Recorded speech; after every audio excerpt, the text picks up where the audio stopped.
जब तुम्हारे घर में सात्विक विचार बने रहेंगे, सात्विक जीव तुम्हारे घर में रहेंगे, उस घर में कोई भी देवता अनिष्ट नहीं कर सकता।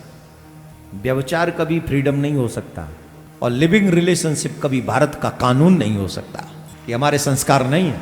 पति के आगे कभी भी बिना श्रृंगार के नहीं जाना चाहिए, तो ये शास्त्र कहते हैं। हमारे सनातन धर्म की नीति है, मर्यादा है, कथा पूजा कभी बीच में छोड़ के नहीं जानी चाहिए। आप समझ लीजिए, रास गलत नहीं, रास सुंदर है। जब एक भक्त की आत्मा परमात्मा के साथ नाचती है, उस भक्त की आत्मा को जो आनंद की अनुभूति होती है, उसका नाम रास है। जिस चीज को पाने के बाद तुम्हारे मन में गर्व जगता है, अभिमान जगता है, भगवान उस वस्तु को छीन लेते हैं, और वस्तु को छीना तुम्हारा गर्व स्वाहा, खत्म। हमारे मानस में कहा है, धीरज धर्म मित्र और नारी, आफत काल परखिए चारी। तुम कितने धर्मात्मा हो ये विपत्ति में पता चलता है। तुम कितने बड़े धर्मात्मा हो ये विपत्ति काल में पता चलता है। बच्चा अग्नि कुंड में गिर गया, एक आंसू देवी की आंख में नहीं आया, एक आंसू, एक आंसू नहीं। और वो सेवा में जस की तस, जैसे जिस भाव से पहले थी उसी भाव से सेवा करती रही। लेकिन जैसे ही ये बच्चा अग्नि में गिरा, अग्निदेव थरथर कांपने लगे। अग्निदेव ने सोचा कि अगर मैंने इस बच्चे को थोड़ा भी कोई कष्ट पहुंचा दिया तो इसकी मां पतिव्रता है, इसकी मां जो है वो पतिव्रता है, इसमें वो पावर है कि मुझे भी जला के भस्म कर सकती है। जो सबको जलाता है अग्नि, जो सबको जलाता है अग्नि, उस अग्नि को भय है कि ये पतिव्रता स्त्री ऐसी है कि मुझे भी जला के भस्म कर सकती है। जो सबको जला देता है वो अग्नि थर थर कांपने लगे और तुरंत उन्होंने स्वभाव बदल लिया। वो चंदन की सी शीतल कीच हो गए और बालक उसमें से खेलता हुआ निकल आया। ये उदाहरण कोई और नहीं दे रहा, भगवान श्री कृष्ण दे रहे हैं। जब तुम्हारे घर में सात्विक विचार बने रहेंगे, सात्विक जीव तुम्हारे घर में रहेंगे, उस घर में कोई भी देवता अनिष्ट नहीं कर सकता। कोई देवता तुम्हारा अनिष्ट नहीं करेगा। पर करें क्या माय डियर, यहां तो स्कूल में ही हैंडशेक शुरू हो जाते हैं, हग शुरू हो जाते हैं। वो पतिव्रता धर्म कहां बचेगा। और ऊपर से कह देते इट्स माय फ्रीडम। व्यभिचार कभी फ्रीडम नहीं हो सकता और लिविंग रिलेशनशिप कभी भारत का कानून नहीं हो सकता। ये हमारे संस्कार नहीं है। भगवान श्री कृष्ण ने कहा, गोपियों जाओ अपने अपने पतियों की सेवा मन क्रम वचन से करो, मन क्रम वचन से करो अपने पतियों की सेवा। गोपियों ने कहा, बहुत अच्छा कहा महाराज। गोपियां सोच रही हैं जिसके लिए घर छोड़ के आए वही कह रहे हैं जाके सेवा करो। अब क्या करें, अब क्या करें। तो गोपियों ने कहा, महाराज एक उदाहरण हमारे को भी याद आ गया, आप कहें तो एक उदाहरण हम भी आपको देना चाहते हैं। बोले हाँ दो दो, क्यों नहीं। बोले एक पतिव्रता स्त्री थी, ब्राह्मणी थी, बड़ी पतिव्रता थी। इतनी पतिव्रता थी कि अपने पति का मुख देखे बिना वो किसी का मुख नहीं देखती थी। अपने पति का मुख भोजन करा के उन्हें भोजन करती, जल पिला के जल पीती। जब वो सो जाते, सोते समय उनके चरण दबाती, पहले पति को सुलाती फिर बाद में सोती। और पति उठते नहीं उससे पहले उठ जाती, स्नान ध्यान करके श्रृंगार करके पति के सामने आती। सौभाग्यवती माताएं बहन जितनी भी सुन रही है ध्यान से सुनो, पति के आगे कभी भी बिना श्रृंगार के नहीं जाना चाहिए। पति से पहले उठ जाओ जिससे श्रृंगार कर सको। पति उठ के आए उससे पहले अपना उठ के श्रृंगार करके नहा धो के अपना बढ़िया तिलक विलक लगा के काजल वाजल लगा के बढ़िया। और जब घर में पति न हो और जब तक पति न हो तब तक श्रृंगार न कर, ये शास्त्र कहते हैं। मैं नहीं कह रहा हूं, शास्त्र कहते हैं। श्रृंगार किसके लिए? जवाब दो। हमारा श्रृंगार किसके लिए? पति के लिए। तो जब पति घर में नहीं तो श्रृंगार किस लिए? जब पति घर में हो तभी श्रृंगार करना चाहिए। तो वो देवी बड़ी पतिव्रता थी, बहुत।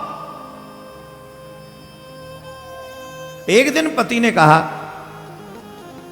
देवी मुझे धन कमाने के लिए परदेश जाना पड़ेगा।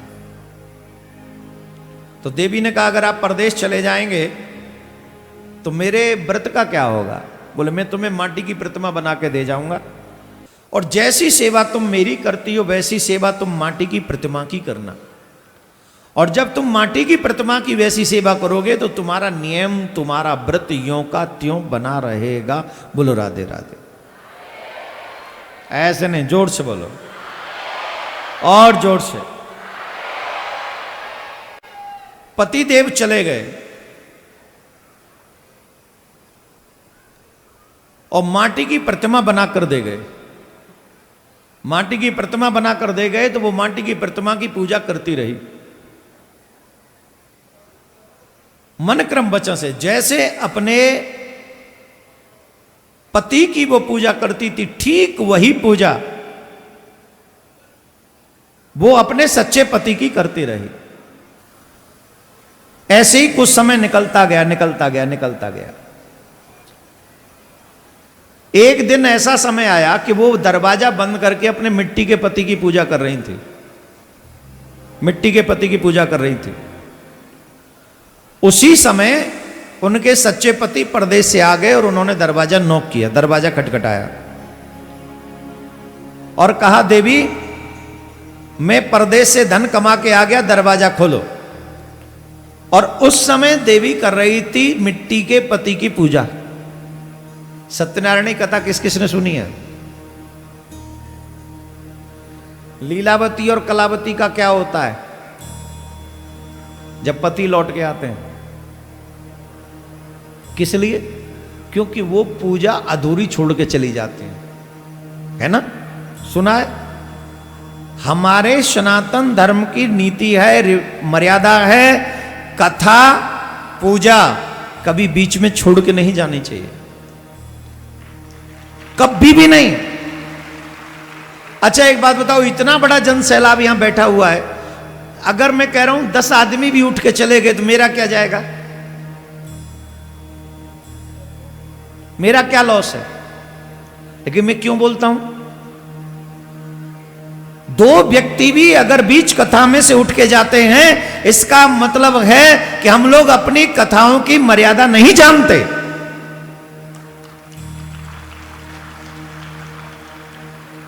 फिर एक बार याद दिला दो, कुछ चीजें हमें अन्य लोगों से भी सीख लेनी चाहिए। वो दिन में 5 बार नमाज अदा करते हैं और जब तक नमाज पूरी ना हो जाए वो एक भी आदमी इधर से उधर नहीं जाता। और हमारे यहां तो पूजा चल रही है, पंडित जी पूजा करवा रहे हैं और सेठ जी अभी, हाँ सेठानी तुम करवाओ, मैं आ रहा हूं, अभी फोन आ गया, जरूरी फोन आ गया, बीच में छोड़ के चले। और सत्यनारायण की कथा सुनने के बाद भी ये हिम्मत करते हैं। एक बात बता दूं, जब तुम अपने धर्म के प्रति वफादार नहीं हो तो परमात्मा भी कोई तुम्हारा नौकर नहीं है, परमात्मा तुम्हारा बाप है। First you respect your religion, then you will be respectable. If you don't respect your religion, then I am sorry to say you are nothing. Who will respect you? और कोई क्यों करेगा तुम्हारा आदर? आप सच मानिए, हमें अपने धर्म के प्रति डेडिकेशन, जो डेडिकेशन होता है ना, वो 100 वाला करना चाहिए, 50-50 वाला नहीं। हम परेशान ही इसलिए हैं, गंगा गए तो गंगादास, जमुना गए तो जमुनादास, 50% जे और 50% वो लोग पूरे क्यों हैं? वो 57 कंट्रियों में हावी क्यों हैं? बोले एक स्वर में चलते हैं। और हम जब मन आया तो व्रत कर लिया, जब मन नहीं आया तो नहीं किया, जब ये कर लिया तो वो, ये दुखदाई है। तो अब वो बेचारी पूजा कर रही थी और नियम यह है कि पूजा अधूरी छोड़ी नहीं जाती। अब करे तो क्या करे? अब उस बेचारी ने सोचा कि अगर मैं अपने सच्चे पति के लिए दरवाजा नहीं खोलूं तो भी मेरा पतिव्रत धर्म गया, क्योंकि इतनी दूर से पैदल चल के आए और अगर मिट्टी के पति की पूजा छोड़ूं तो भी मेरा पति वो धर्म गया, मैं तो फंस गई, अब तो मैं क्या करूं, ये तो धर्म संकट आ गया मेरे सामने। तो गोपियों ने प्रश्न किया कन्हैया से, हे माधव अब आप ही बताओ कि बेचारी वो गोपी करे तो क्या करे, वो स्त्री करे तो क्या करे, वो ब्राह्मणी वो पतिव्रता स्त्री क्या करे, उसका तो व्रत दोनों ही स्थिति में गया। अब आप बताओ क्या करे, वो पतिव्रत धर्म नष्ट होने वाला उसका।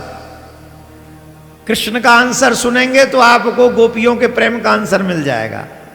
और कई माताएं बहनें जो कृष्ण से अटूट प्रेम करती हैं उनको भी इसका आंसर मिल जाएगा। भगवान श्री कृष्ण ने कहा, गोपियों जब तक सच्चा पति घर से बाहर था तब तक मिट्टी के पति की पूजा करना उस ब्राह्मणी की मजबूरी था, और उसने वो पूजा की। लेकिन जब सच्चा पति लौट के आ गया तो उसे मिट्टी के पति की पूजा करने की कोई आवश्यकता नहीं है। खड़ी हो, दरवाजा खोले और अपने सच्चे पति की बची हुई पूजा करेगी तो उसका पतिव्रत धर्म नष्ट नहीं होगा।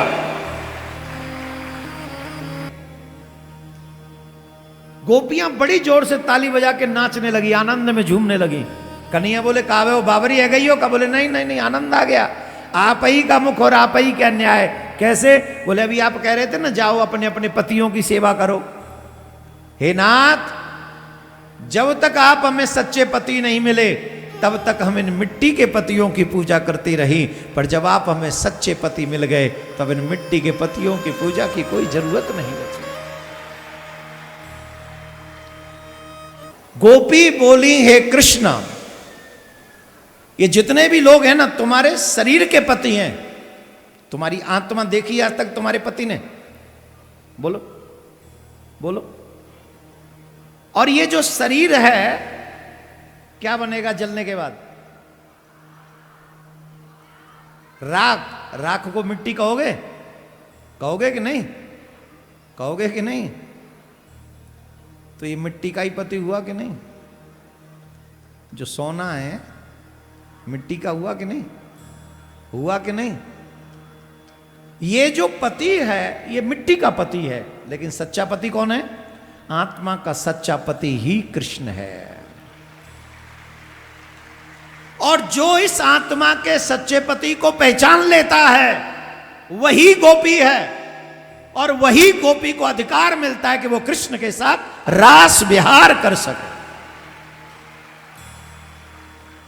गोपियां कहती हैं जब तक आप हमें सच्चे पति नहीं मिले तब तक इन मिट्टी के पतियों की पूजा करती रहीं, पर जब आप हमें सच्चे पति मिल गए तो अब हमें मिट्टी के पतियों की पूजा करने की कोई आवश्यकता नहीं है, आप हमारे सच्चे पति हो।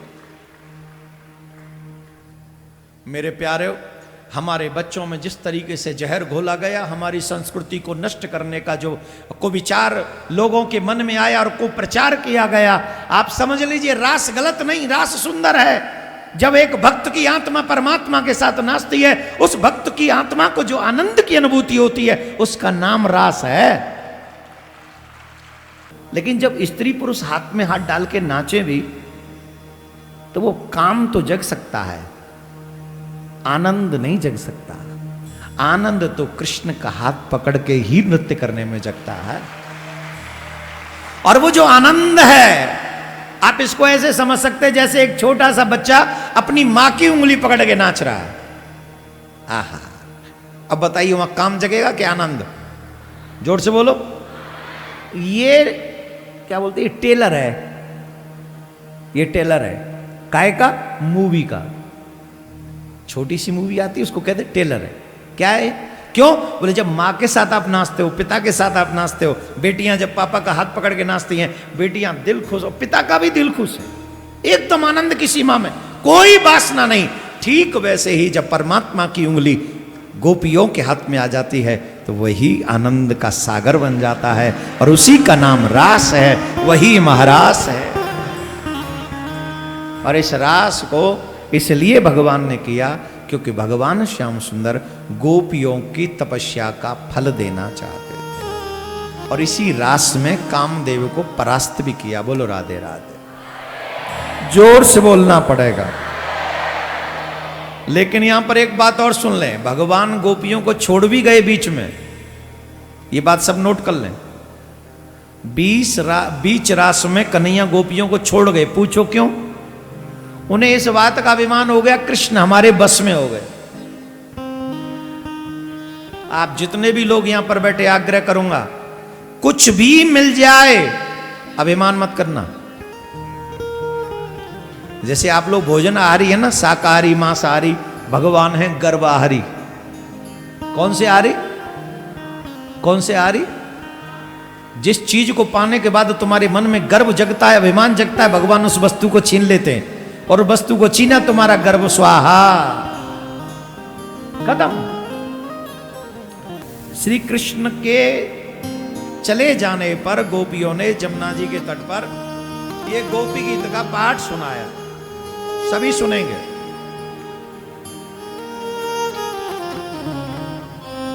जयति तेधिकं जन्मना व्रज श्रयेति इंदिरा शाश्वतत्रयी जयति दृश्यता देक्षुतावका स्वैधृता स्वां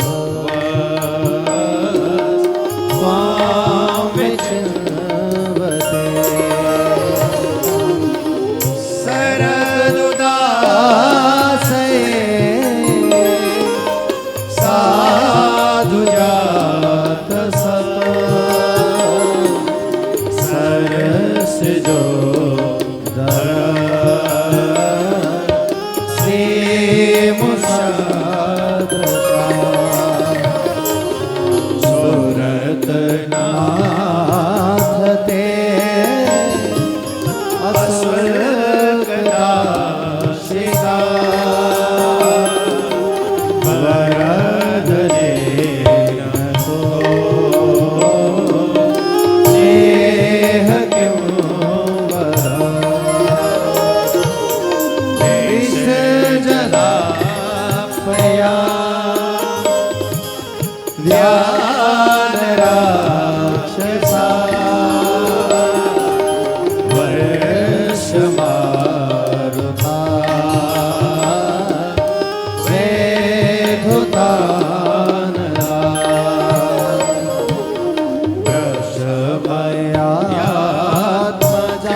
इसका अर्थ समझ लो।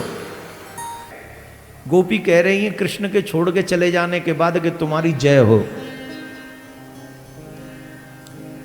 बुरा किसको लगेगा छोड़ जाने के बाद? जिसे कुछ चाहिए हो। और छोड़ने के बाद भी मिलने की इच्छा किसके मन में होगी? जिसे तुमसे कुछ चाहिए नहीं, सिर्फ तुम्हारी मुस्कान देखकर ही जो तुम पर हमेशा कुर्बान रहता हो, उसे तुमसे जिससे को कुछ नहीं चाहिए। गोपी कह रही है तुम्हारी पहला ही शब्द है गोपी गीत का, जयति तेधिकम, तुम्हारी जय हो कृष्ण। जब से आप इस ब्रज में आए हो, ऐसा बैकुंठ आदि लोगों से ज्यादा ब्रज की महिमा बढ़ गई। बैकुंठ से भी ज्यादा ब्रज का महत्व बढ़ गया।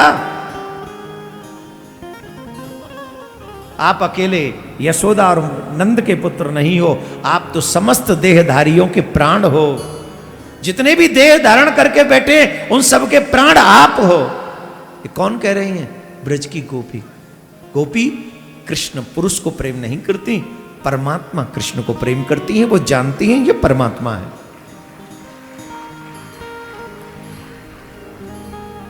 मीराबाई क्या कहती थी?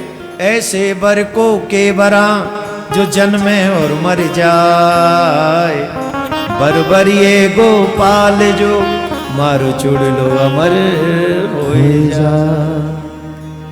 जन्म ले और मर जाए, कहते विधवा हो गई। ऐसे बर का क्या भरूं? मैं तो उसके नाम की सुहाग की बिंदी लगाऊंगी, मांग भरूंगी कि एक बार भर ली तो विधवा शब्द आ ही नहीं सकता जीवन में, सदा सुहागिन बनी रहे। ऐसे मांग को भरना है मुझे।